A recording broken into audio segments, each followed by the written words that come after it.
Welcome to Southeast Asia English Business Program. Fortune Express and Visna, your host for today's program. Fortune Express started launching its special series reports on new financial power.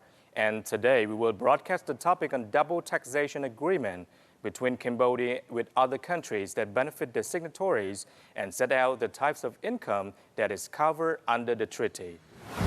The Cambodia General Department of Taxation has formally announced that the double tax agreement which the Kingdom of Cambodia signed with many countries officially come into effect on 1st January 2019 for Cambodian tax residents.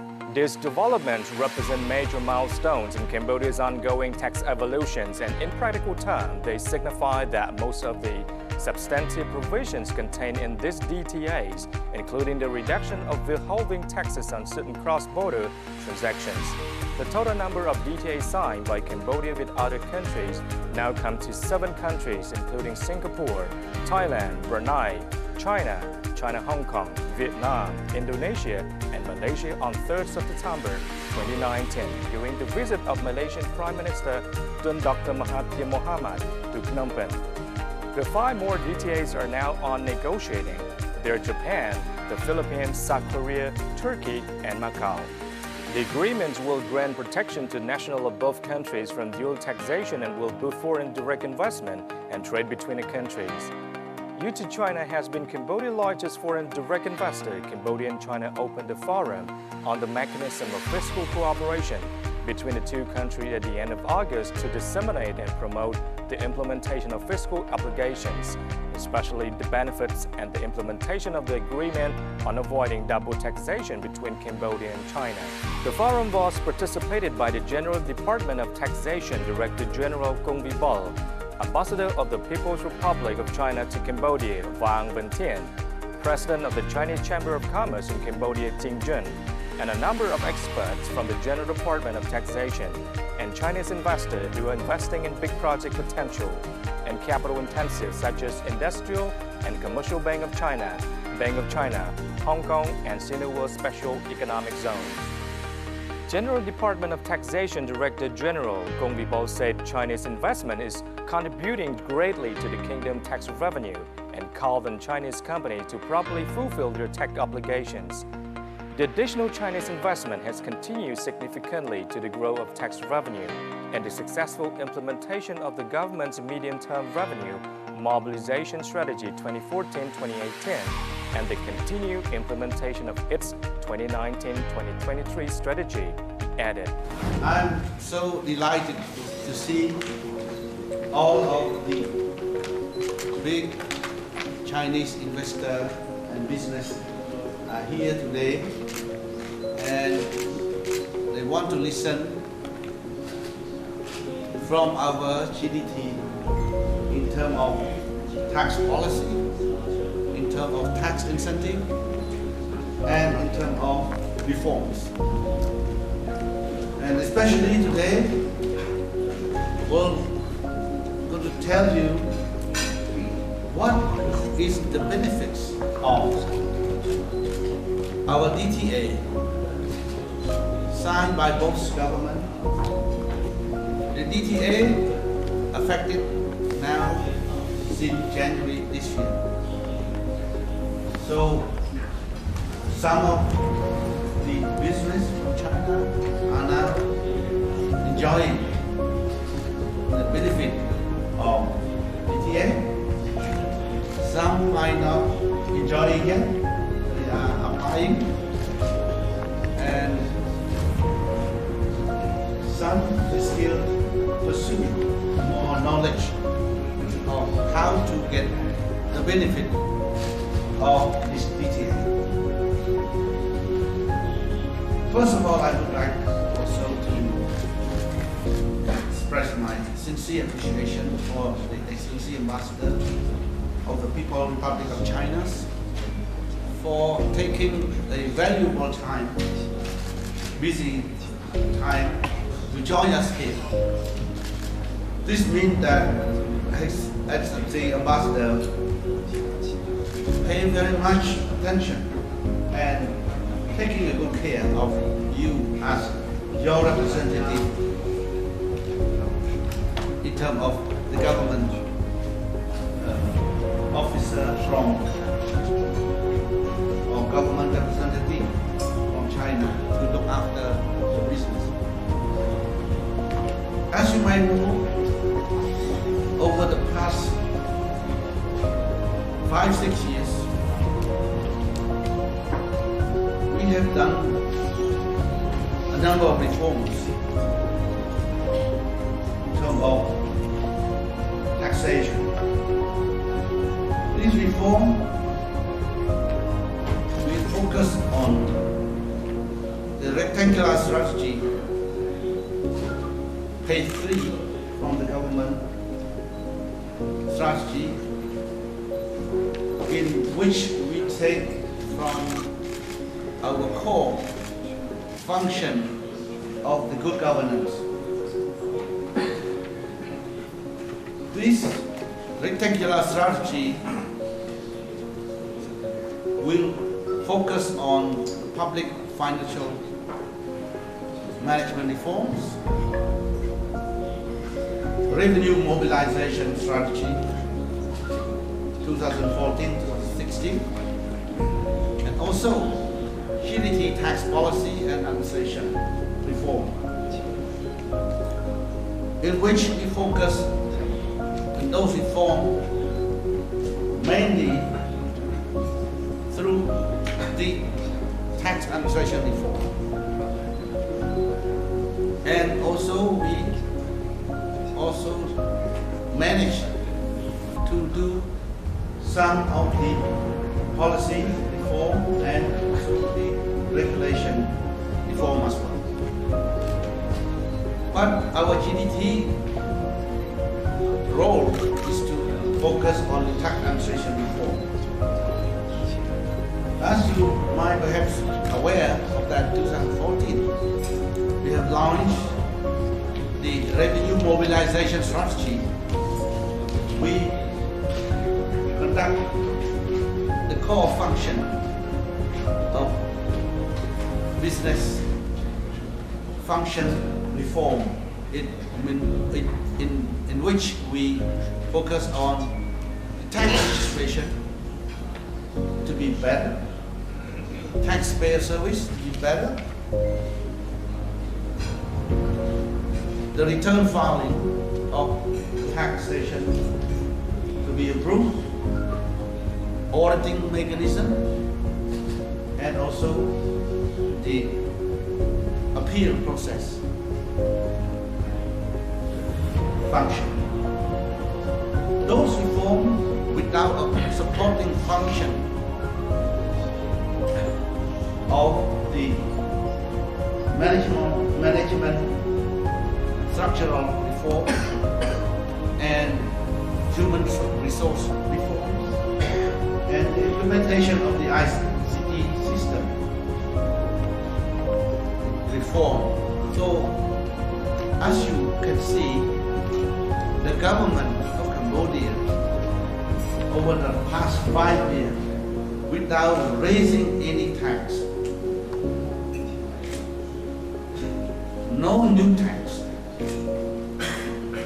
The result of this reform is shown the revenue is keep increasing over the past 5 years, surplus over the targeted budget. In the last few years, you can see from the 2017, we have collected 115% over the target. So it means 15% surplus. 2018, 14%. And this year, over the 7-month period, we achieved 78% already. I think at the moment now the end of the month, I see the number yesterday from our system. I think we collect almost 83% already over the target. So without increasing tax, without new tax, result of the reform alone, you can see the revenue increase. So this reform is much better, like the chairman of the Chinese Chamber of Commerce mentioned, that with the reform, we can make life easy for all the business here, especially the Chinese business here in Cambodia. I'm so glad to see all of you here, to come here, to listen to us, cooperate with us. This means that you guys try your best to make a compliance with the DTA in place. I think I personally would like to thank to the STA, Chinese Tax Authority, for working very hard to conclude the DTA, in which all of you here are anxiety waiting for this DTA to be concluded and promulgated into law. So this year, the DTA agreement now in force. You can apply the benefit to our GDP.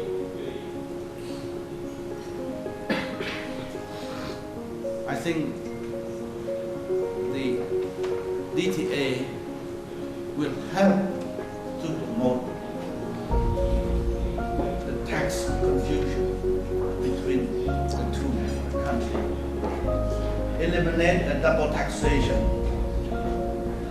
is the major benefit for all of you. It depends on how you can apply the residency of your company.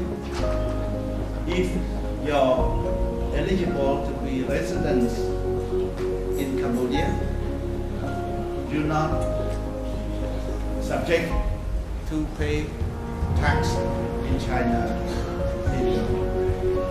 If you are not eligible to be a resident here, of course you have to pay tax in China. Especially, I just give you example of this kind of eligible. Example, airline company. Most of the airline company, their residency is in China, so they are subject to pay the tax in China, unless the airline company register and become a residency of Cambodia. Then you apply to pay the tax in Cambodia. I would like to speak about some of the reform that we are now aggressively and leading the government institution to do the reform. Because, like the Prime Minister mentioned, with reform, we are 99% survival and development. With no reform, only 1% survival and no development. So, we, over the past 5 years, as you can see, the revenue increased. We never failed to collect under the target. And this year, hopefully, we are over target again, at least 2 digits again compared to last year. So, without raising tax, with no new tax, we close the leakage, close the loopholes, and we manage to increase the collection. We are now launching the new revenue mobilization strategy. we can call RMS2, but we don't want to name number 2, number 3, but it's a medium strategy. This strategy will focus from 2019, this year, to 23. One, we focus on sustainable growth in the revenue collection. Sustainable growth, this means that it has to be stable. This collection is also based on the sustainable economic growth as well. If the economic growth average about 7%, of course we have to maintain above 7% growth. But so far, the economic growth around 7%, we can collect, and the growth around 20% per year. So our strategy of reform are working successfully. Through the forum, both Chinese Ambassador to Cambodia Wang Ventian and President of Chinese Chamber of Commerce in Cambodia Jing Jun also expressed their willingness to cooperate with the tax administration of Cambodia to strengthen Chinese investors' fulfillment of fiscal obligation in the kingdom, and thanks to the General Department of Taxes that highlight important topics as well as provide insightful guidance for inquiries related to tax services to Chinese investors. Cambodia government attaches great importance to our bilateral practical cooperation.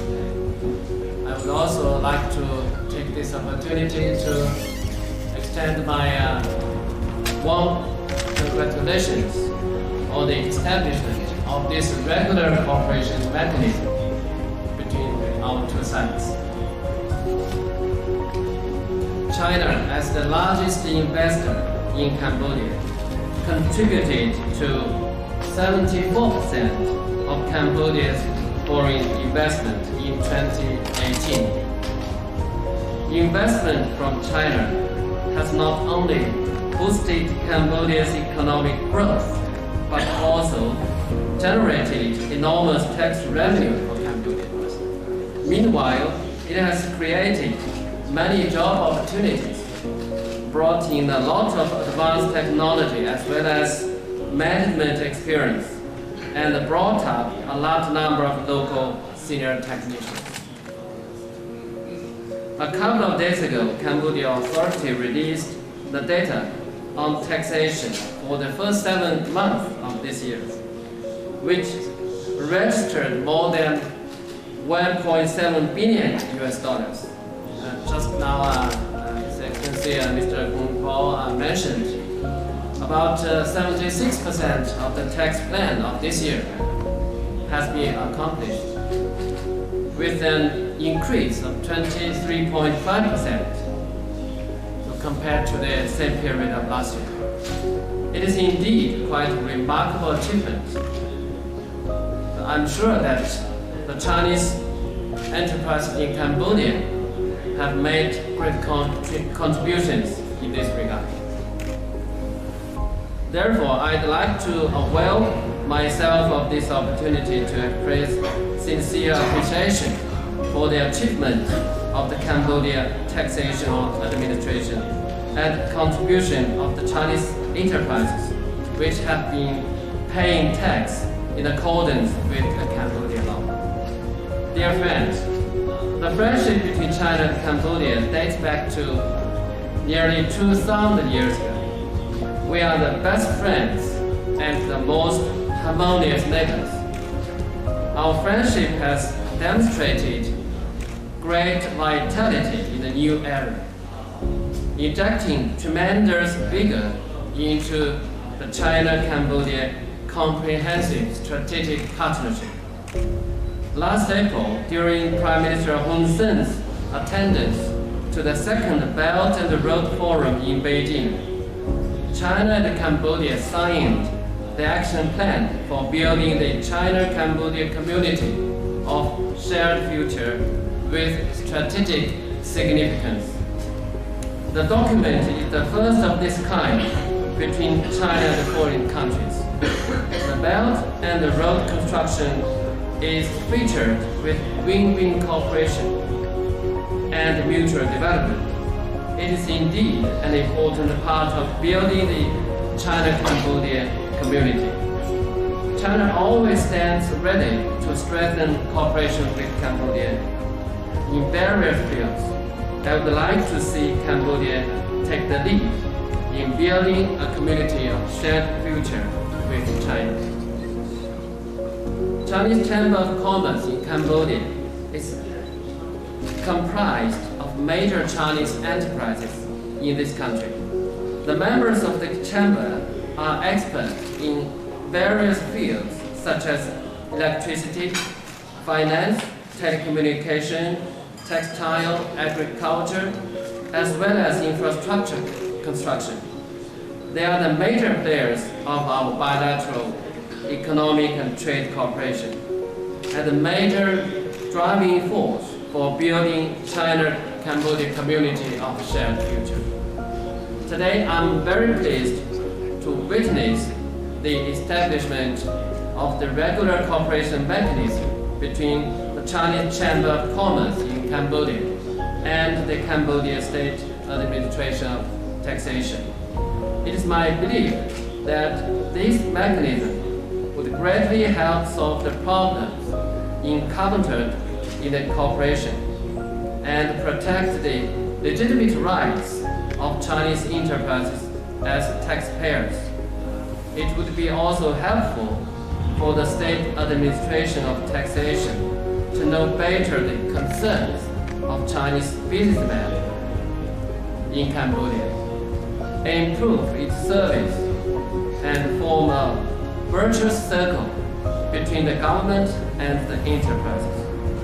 The mechanism is sending a clear signal that the Cambodian government, headed by Prime Minister Hun Sen, is making unremitting efforts in improving Cambodia's business environment. It is very much conducive to strengthening our economic and trade cooperation, as well as attracting more Chinese enterprises to invest in Cambodia. Dear friends, let's join our hands in providing a better business environment, promoting sustainable cooperation and development, as well as making new contributions to the building of China-Cambodia community of shared future with strategic significance.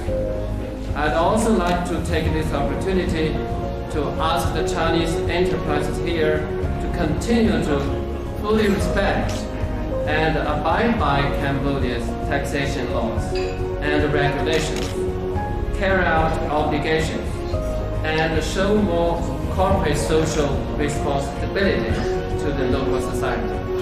In the past years, under the leadership of Prime Minister Hun Sen, Cambodia has made tremendous progress in economy and social development.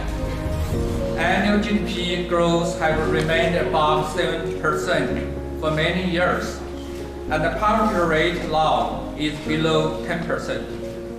DMP per capita is over $1,500 currently, which makes Cambodia stay up to the low-middle country from the least developing countries. The development of Cambodia economy have attracted many overseas investment from China and other countries.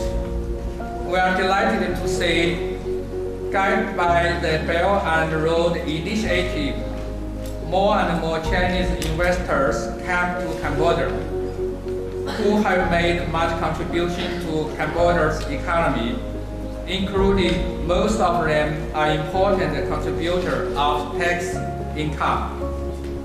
With the increase of Chinese direct investment and trade, China has become the largest FDI and the largest trade partner of Cambodia.